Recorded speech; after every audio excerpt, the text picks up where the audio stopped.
Chaque jour, Charles et Carole vous présentent la leçon de l'école du sabbat.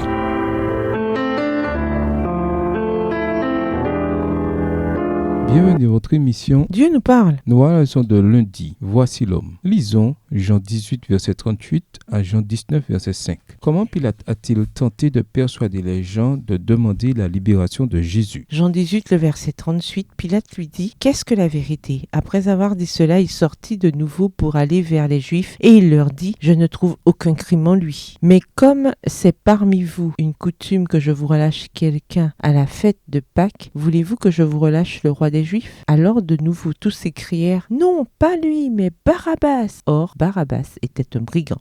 Jean 19, versets 1 à 5. Alors Pilate prit Jésus et le fit battre de verges. Les soldats tressèrent une couronne d'épines qu'ils posèrent sur sa tête et ils le revêtirent de manteau de pourpre. Puis, s'approchant de lui, ils disaient « Salut, roi des Juifs !» et lui donnaient des soufflets. Pilate sortit de nouveau et dit aux Juifs « Voici, je vous l'amène dehors afin que vous sachiez que je ne trouve en lui aucun crime. » Jésus sortit donc portant la couronne d'épines et le manteau de pourpre. Et Pilate leur dit « Voici l'homme. » Pilate n'a pas attendu que Jésus réponde à sa question sur la vérité. Il est sorti pour essayer de persuader la foule. En dialoguant avec les gens au lieu de simplement libérer Jésus, Pilate se tire une balle dans le pied, car les chefs religieux se rendent compte qu'ils peuvent le manipuler par l'intermédiaire de la foule. Pilate mentionne une coutume qui consiste à relâcher un prisonnier au moment de la Pâque et il demande si la foule veut qu'il libère le roi des Juifs. Bizarrement et ironiquement, les gens demandent la libération de bandit, Barabbas, à la place de l'innocent Jésus. Alors commencent les moqueries et l'humiliation de Jésus. Les soldats romains tressent une couronne d'épines, mettent sur lui une tunique pourpre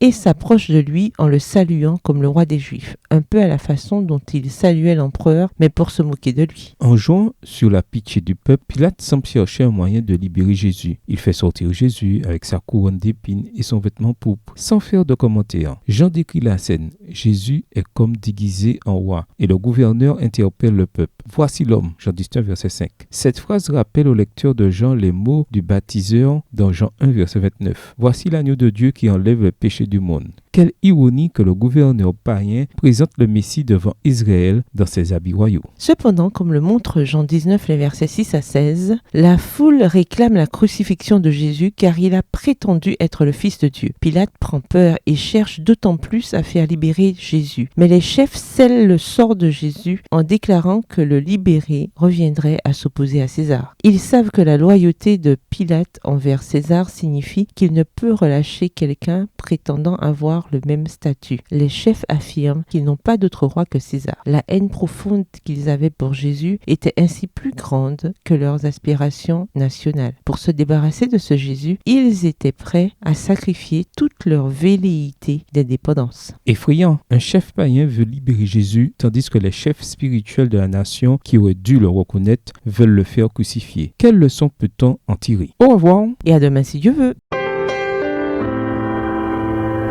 Dieu nous parle. Chaque jour, Charles et Carole vous présentent la leçon de l'école du sabbat.